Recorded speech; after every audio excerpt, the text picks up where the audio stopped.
I'm actually a relative newcomer to the Soulsborne series. Although I'd love to claim I was there battling against the frame rates in Blighttown with the rest of the veterans, my journey into the world of delicious death and struggle didn't start until Bloodborne became a free PS Plus release one month.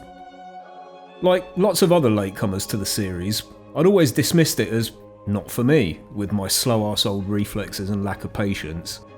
Until a bad bout of depression coupled with a period of unemployment led me to fire up Bloodborne as I'd run out of other games to play. How bad can it really be? 5 hours and countless stupid deaths later, I'd finally made it past that fucking bonfire in central Yharnam, you know the one, and I was hooked. Now, it's probably my favourite game ever, and I've completed and platinumed most of the other FromSoft titles as well. However, my late arrival to the Souls world meant there was one game I did miss out on, the one that started it all, Demon's Souls. Now, I'm not unfamiliar with the game. I've watched playthroughs of it and struggled through the first part of Boletaria on an emulator until the tanking frame rates kicked my ass harder than that scraping speared dickhead with the red eyes in 1-1. But being familiar with a game and actually experiencing it firsthand are two very different things. So, my excitement at finding out that Bluepoint had been tasked with a full remake of the game was only matched by my disappointment at also finding out that Sony had only made roughly 12 PS5s because they ran out of credit on the electric meter or something. Finally though, after many long days of selling sexual favours on Etsy and refreshing Amazon.com every 2 seconds, I secured a PS5 and a copy of Demon's Souls for a reasonable price. And so, with all I've said up until now in mind, here are a few thoughts on the game after my first couple of playthroughs.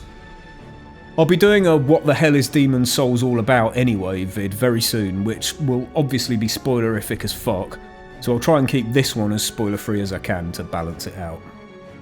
1. Bluepoint have done an amazing job. Before I go into this, it's worth just pointing out what Bluepoint haven't done first, and that is changed much. This is an extremely faithful remake despite the graphical overhaul. Enemy placements, items, attack patterns and frame data are mostly identical to the original, so if, unlike me, you've played that one, then you can expect pretty much the same experience with a fancy new coat of paint. But what a fucking coat of paint it is though. This is like some gold leaf Gucci paint with diamond flakes in or some shit. This game looks incredible. Trust me. Even seeing it on stream or video doesn't quite do it justice, and my TV isn't even very good. Player movement is more solid and satisfying than it ever has been in a Souls title before. Everything has real weight to it, but not in the slightly artificial way it does in previous games. Particle effects sparkle and shower across the screen like a dream you don't want to wake up from. The haptic feedback from the PS5 controller, which I'd dismissed as a gimmick I'd probably turn off before playing the game, actually adds a whole new level of immersion, twitching gently to warn you of oncoming dangers or areas of interest. It really makes you feel like Spider-Man.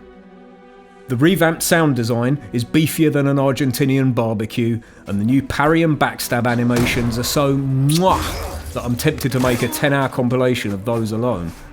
The photo mode is hours of fun in itself. Oh, and let's not even talk about the work that went into the Maiden in Black's feet. Seriously, top work guys. And yeah, I know that the few design changes that were made, like the fat officials, haven't gone down so well, and I can understand that, but also feel obliged to say that from the perspective of someone new to playing the game, they didn't bother me. Yeah, they're different, but they're not shit, and I don't have the nostalgia associated with the original designs like some other people might have. 2.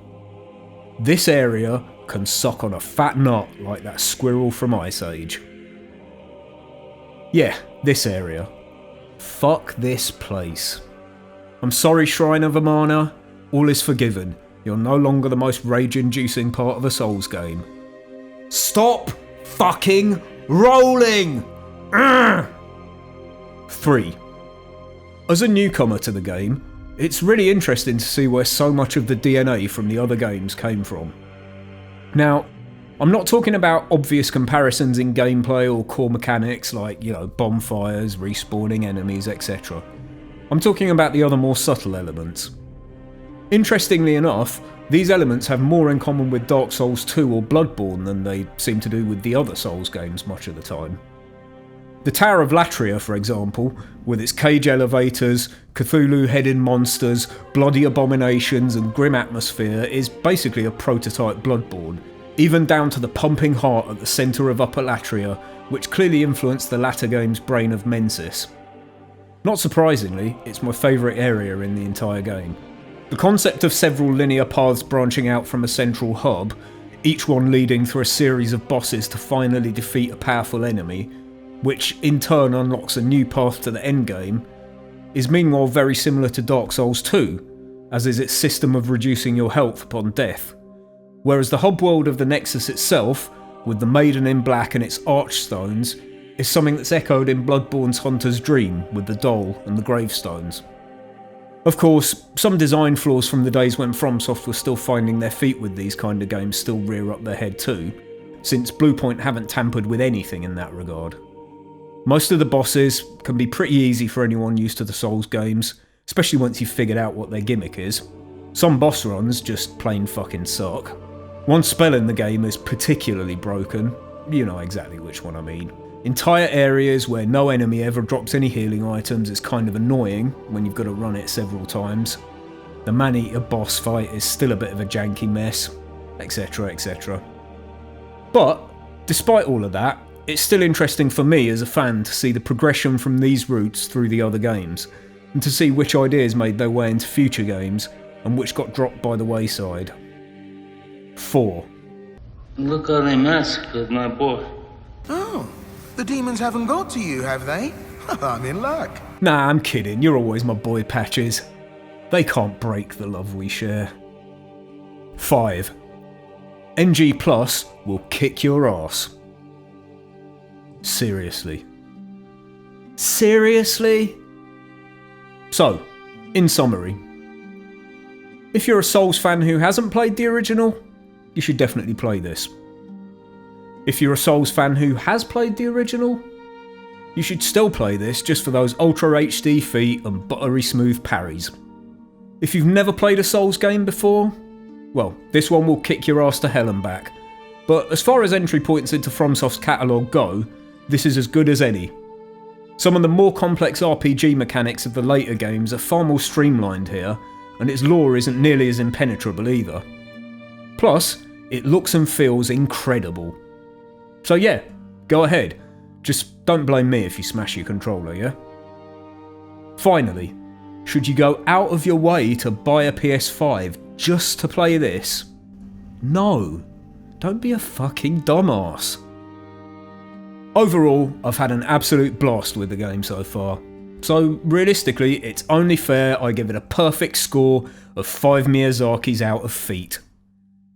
Now fuck off, I'm bored of being serious.